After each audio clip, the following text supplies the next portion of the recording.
On va reprendre avec la tranquille intranquillité du créateur. Pour commencer, on accueille donc Laure Flammarion. Laure Flammarion est réalisatrice. Elle dirige la galerie Honoré Visconti. Ce qui nous a intéressés dans son travail, c'est le désir de disparition volontaire des gens qu'elle a filmés, qui ont choisi de se mettre hors de la société. Disparaître volontairement, se retirer pour s'installer en forêt, dans une grotte, en montagne, dans le désert, dans la nature.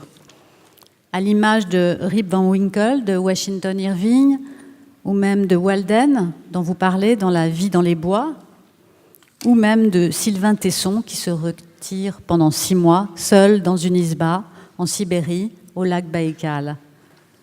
Quels sont les ressorts de cette décision? Vous allez nous en parler. Et vous dites dans votre texte pour le colloque, « Ces quêtes de tranquillité ne sont pas des fuites. Partir, c'est faire preuve de volonté et d'une forme de contrôle sur son destin. » Laure, à vous. Alors, Somewhere to Disappear est le nom d'un film que j'ai co-réalisé il y a quelques années. Pendant plusieurs saisons, accompagné d'un photographe et d'un autre réalisateur, j'ai traversé les États-Unis à la recherche d'Américains ayant décidé de fuir la ville et la société pour vivre comme des ermites modernes. Les personnages que nous avons rencontrés ensemble étaient marginaux, mais je me retrouvais dans chacun d'entre eux. J'étais convaincue par les idées et les discours de ces hommes pour qui le départ n'était pas resté un fantasme. Il était et il reste indispensable pour moi de préciser que ces hommes avaient tous choisi ces vies, aussi difficiles soient-elles. Évidemment, la société les avait encouragés dans leurs décisions, mais ces quêtes de tranquillité n'étaient pas des fuites. Il me semble essentiel de distinguer ces états. Partir, ce n'est pas fuir. Partir, c'est faire preuve de volonté et d'une forme de contrôle du destin. Un courage qui n'est pas celui de la fuite. Notre tournage a débuté en plein hiver, au cœur du Montana, sous la neige, dans la cabane de l'écrivain Jim Harrison. Son roman True North, de Marquette à Veracruz en français, une quête d'apaisement à travers la nature sauvage américaine d'un homme à la vie brisée, a accompagné notre voyage, donnant le ton de notre recherche. La cabane était rustique et terriblement chaleureuse, pleine de son absence, habitée par sa solitude, spartiate et riche de son humanité. La littérature de Jim Harrison est pour moi la meilleure illustration de notre époque et de ses mots. On pourrait le surnommer lui-même l'intranquille. Il a 7 ans lorsqu'il perd son œil gauche et commence alors à entamer une valse avec la folie. Une douzaine d'années plus tard, sa sœur et son père sont tués dans un accident de voiture. Comme lui, ces personnages sont meurtris par les tragédies et partagés entre leurs troubles et un appétit dévorant pour la nature. Mais leur confrontation avec celle-ci n'est pas uniquement source d'apaisement. Car quitter la ville, prendre la route pour finalement se poser face à la nature, c'est aussi devoir affronter ses maux. Il faut alors se résoudre à faire face à son intranquillité sans plus pouvoir la rejeter sur autrui. Chez Jim Harrison, la solitude, la quête de tranquillité est incarnée par la cabane. La sienne dans laquelle il écrit, comme celle dans laquelle chacun de ses personnages se réfugie. La cabane, c'est le fantasme, c'est le refuge, aussi fragile soit-il parfois, fait de nattes, de chênes, de bambous ou de ciment. Enfant, on se construit des cabanes pour s'échapper. Une fois adultes, les plus riches investissent dans la construction d'une cabane perchée dans les arbres, à défaut de pouvoir s'offrir une île isolée du reste du monde. On fantasme de solitude et de quiétude, d'une nature amie, à la fois sauvage et domestiquée. On rêve une vie apaisée par la nature. En France, par exemple, la population rurale se développe 2 fois plus vite que celle des villes. Thoreau, Walden ou La vie des bois fait office de livre de chevet, et Sylvain Tesson et sa datcha en Sibérie passionnent. Après avoir vu notre film, de nombreux spectateurs nous ont écrit ou contactés. À travers le monde entier, les témoignages se sont accumulés, illustrant un état de notre société d'insatisfaits qui voudrait être et vivre ailleurs, quitter la ville. Je me suis, de mon côté, beaucoup intéressée à ce phénomène de disparition au Japon. Là-bas, on les appelle les évaporés. Plus de 90 000 Japonais choisissent chaque année de disparaître. Parce qu'ils croulent sous les dettes, ont raté un examen, perdu leur emploi. Pour fuir la honte ou le déshonneur, parce qu'ils étouffent simplement, ils s'évaporent. Une société s'est même spécialisée dans les yonikeya, déménagements du soir pour aider les gens à disparaître en une nuit. Léna Moger et Stéphane Remael ont réalisé un très beau projet à ce sujet. La culture japonaise narre souvent les aventures de ses fugitifs. Il y a Murakami, évidemment, mais d'autres auteurs, des films, des pièces de théâtre, qui entretiennent cet imaginaire collectif. Ils associent le destin des disparus à l'image des sources chaudes. Ces personnes se libèrent de leur passé dans les vapeurs des bains avant de renaître ailleurs. Le mot « évaporer », johatsu, décrit cette métamorphose. L'artiste commissaire Laura Huertas Milan organise en ce moment, entre Bruxelles et Paris, une programmation d'événements sur la disparition, Disappearing Operations. Elle a fait l'expérience notamment dans ce cadre d'une autre forme de départ, la disparition par l'hypnose, une forme de courte absence provoquée. Dans ce cas, quand on revient à la pleine conscience, tout est identique, mais notre regard peut être irrémédiablement transformé. Au contraire de ces gens que j'ai rencontrés, pour qui tout avait changé, mais qui ne sont souvent pas parvenus à modifier leur regard sur la vie, restés tristement identiques. En fait, je suis parvenue peu à peu à ce constat que partir, quitter la ville, ce n'est pas quitter ses soucis. Quitter un lieu, c'est s'en éloigner. Si le lieu lui-même est source de soucis, alors oui, partir, c'est se séparer de ses problèmes. Mais en réalité, les problèmes sont souvent plus forts et encombrants. Les angoisses incessantes quant à cette vie, cette indifférence, cet égoïsme, cet individualisme qui nous accapare, qui m'accapare et me blesse, quitter la ville, ce n'est pas m'en séparer. Il me faut admettre que je suis ces soucis, que je les entretiens, pour ne pas dire simplement que je les génère, que je les porte en moi, ici, là-bas, ailleurs. La ville et ses polices, la campagne et ses codes ruraux, ou tout autre lieu, aucun n'est incompatible avec cette intranquillité qui me fait si difficilement respirer. Mais cette même intranquillité n'est-elle pas plutôt la preuve souhaitée que je respire? Un air vicié, certes, surtout en ce moment, mais un air vivant. En fait, une âme apaisée n'est-elle pas aujourd'hui associée à un esprit trop simple? J'aime beaucoup cette citation populaire que l'on prête à Einstein, « A clean desk is a sign of a sick mind ». Un bureau rangé serait la preuve d'un esprit malade. Elle m'évoque cette recherche inassumée de désordre. Nous entretenons notre intranquillité et toute forme de chaos qui alimente notre peur du vide. Ce désordre est associé pour moi à notre insatiable désir de vitesse, si bien singé par Morand et son homme pressé. Même si Kundera et beaucoup d'autres après lui ont démontré le lien évident entre la lenteur et la mémoire, la vitesse et l'oubli, nous ne pouvons nous résoudre à changer de rythme. Nous continuons à manger trop vite, trop, à avoir trop d'images, à dévorer la chair comme autant de preuves de vie. La tranquillité est-elle vraiment souhaitée et attendue? Saurions-nous l'assumer? J'en doute de plus en plus. Notre intranquillité n'appartient pas à cette époque, mais à notre société. Je dois admettre, pour ma part, qu'en fait, je n'ai pas envie de m'en émanciper. J'ai plutôt envie d'apprendre à vivre avec, en bon voisinage, apaisé, une sorte d'intranquille heureuse qui s'accepte. Pour conclure, j'emprunte les mots de Jim Harrison que j'aime tant. J'ai décidé de ne plus rien décider, d'assumer le masque de l'eau, de finir ma vie déguisée en rivière, en tourbillon, de rejoindre à la nuit le flot ample et doux, d'absorber le ciel, d'avaler la chaleur et le froid, la lune et les étoiles, et de m'avaler moi-même en un flot incessant. Merci.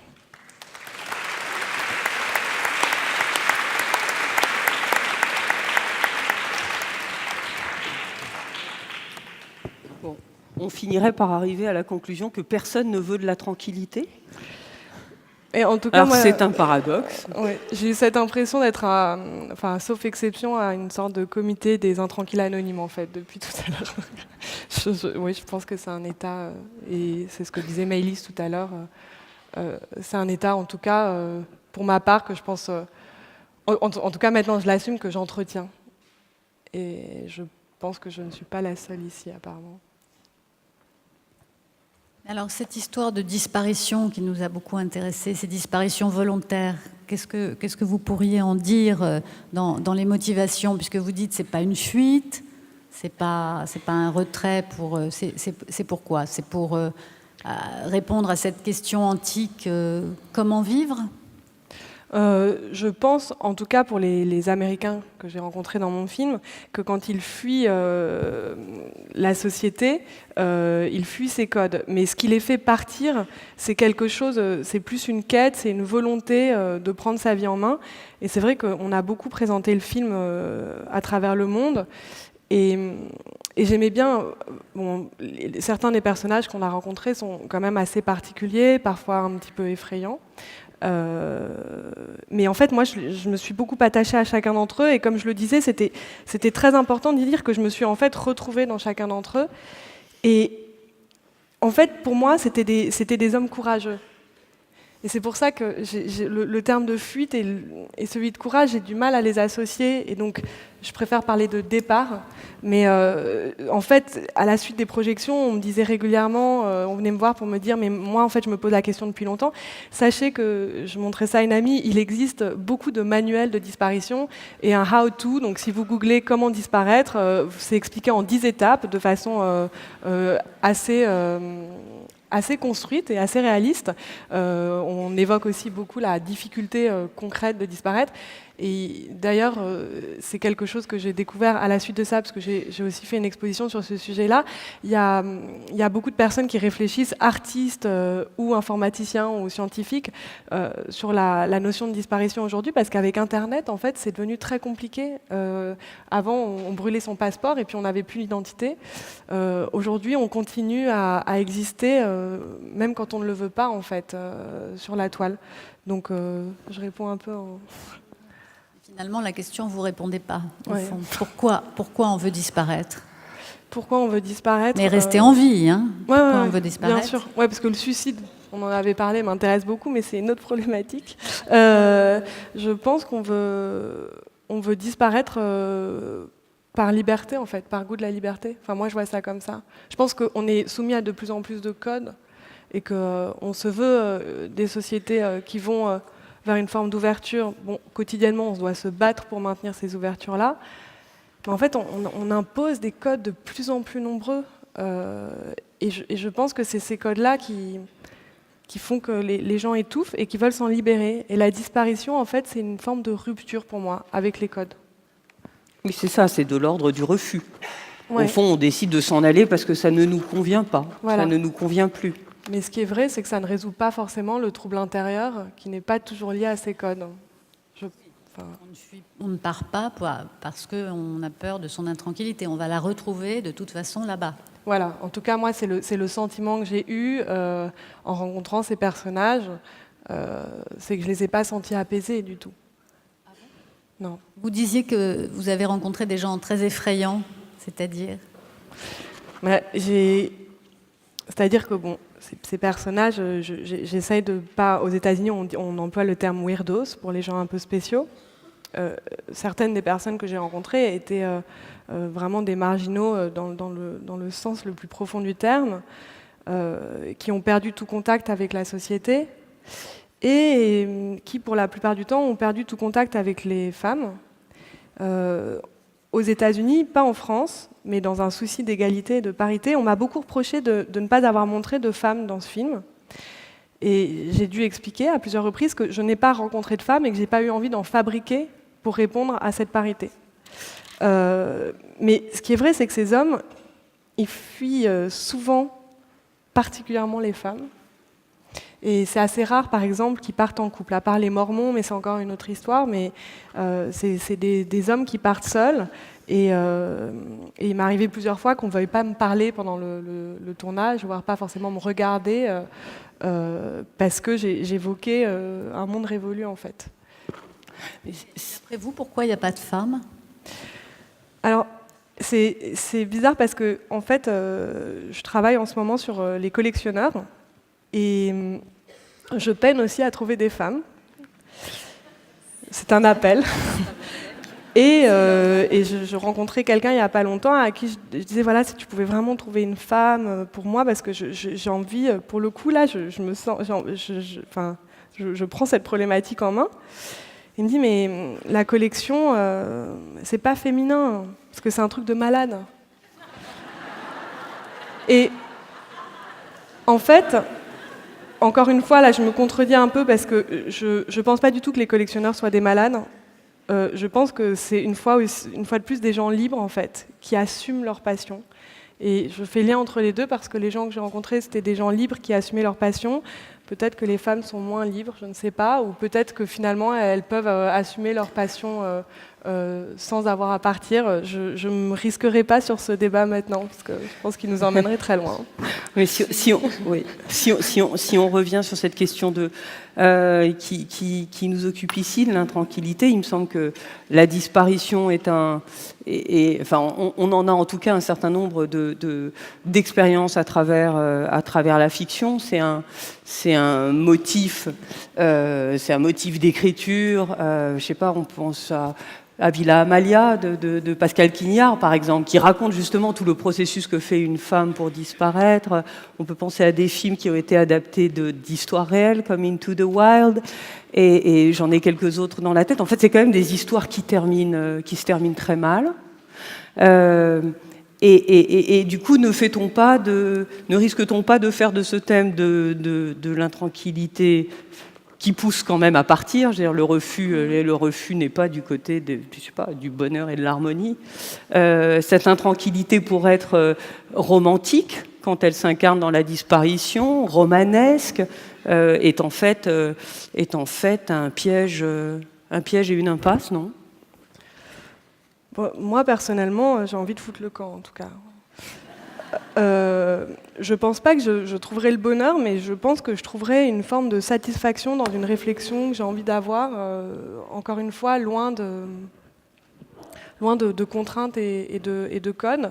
Mais ce qui est vrai, c'est que, encore une fois, je pense pas que le départ soit la solution, en fait. Maintenant, c'est pas pour ça qu'il faut pas avoir envie de partir. Enfin, c'est-à-dire, c'est pas manichéen, quoi. C'est pas ici on est mal, là-bas on sera bien. Ce serait trop simple. Donc je pense que d'abord il faut essayer d'être bien ici, et puis d'être bien ailleurs. Mais ce que je veux dire par là, c'est que pour moi il n'y a pas de solution. Et oui, c'est un fantasme, la fuite, c'est un fantasme de changer de vie, c'est un fantasme de changer de métier. On est, je pense, une culture où on aime aussi bien se projeter et se plaindre accessoirement. Et en fait, voilà, c'est un peu, on se laisse ouvert aux rêves. Et finalement, peu sont ceux qui passent à l'action. Et quand on passe à l'action, évidemment, on se confronte à beaucoup de formes de réalité qui est, quand on part vivre au milieu du désert, comment on mange, comment on boit, enfin, comment on vit, on revient à ces problématiques-là. Gérard Fromanger, avant de prendre la parole vous-même, est-ce que vous avez, d'une manière ou d'une autre, envie de réagir à ce qu'on vient d'entendre ? Est-ce que ça vous inspire quelque chose ? Ça marche, ça ? Ah oui. Est-ce que vous auriez envie de disparaître ? En tout cas, pas maintenant. Oui, enfin, ça m'a fait penser à des choses de ma vie, c'est sûr. C'est-à-dire l'envie de partir, mais l'envie de revenir. C'est pas tellement être bien ici, être bien là-bas, c'est être toujours en appétit. Ça m'a fait penser à ça. Voilà. C'est-à-dire, moi je suis, comme on dit, artiste peintre, et j'ai besoin totalement de cette solitude dont vous parlez. Et j'ai besoin aussi d'un moment de solitude, de revenir vers les fous, les cinglés, la vie des métropoles, mes amis, la folie du monde. C'est-à-dire que le calme et la tranquillité pour en quelque sorte exprimer l'intranquillité, qui est quand même, je suis assez d'accord là-dessus avec Maëlys de Kerangal. C'est-à-dire que c'est notre qualité. L'intranquillité est notre qualité. Donc, pour l'exprimer, cette énergie de l'intranquillité, c'est sûr que vous m'avez fait penser à l'idée de partir, ce que j'ai fait. Je vis la moitié de l'année en Italie, dans le désert et italien, et avec ma compagne, donc seul, avec ma femme, pour être concentré et travailler. Mais au bout d'un moment, j'en peux plus de cette beauté, du soleil, du calme. J'en peux plus. Comme disait Ionesco de la nature, de toute cette salade. Non. Il faut que je revienne à Paris, l'avion, la queue, les emmerdements. J'ai besoin, sinon, ça va pas. Comme ici, au bout d'un moment, ça va bien aussi. J'ai l'impression d'être entouré par le périphérique, d'être coincé, emprisonné, au bout d'un moment. J'en peux plus, les réunions, etc. Bon. les rencontres, les expositions, les catalogues, les marchands, les amateurs, les collectionneurs, les encadreurs, les assureurs, les transporteurs. Tout ça, au bout d'un moment, oh, vivement le désert toscan, peindre, travailler, etc. Donc vous m'avez fait penser à cette contradiction. Voilà.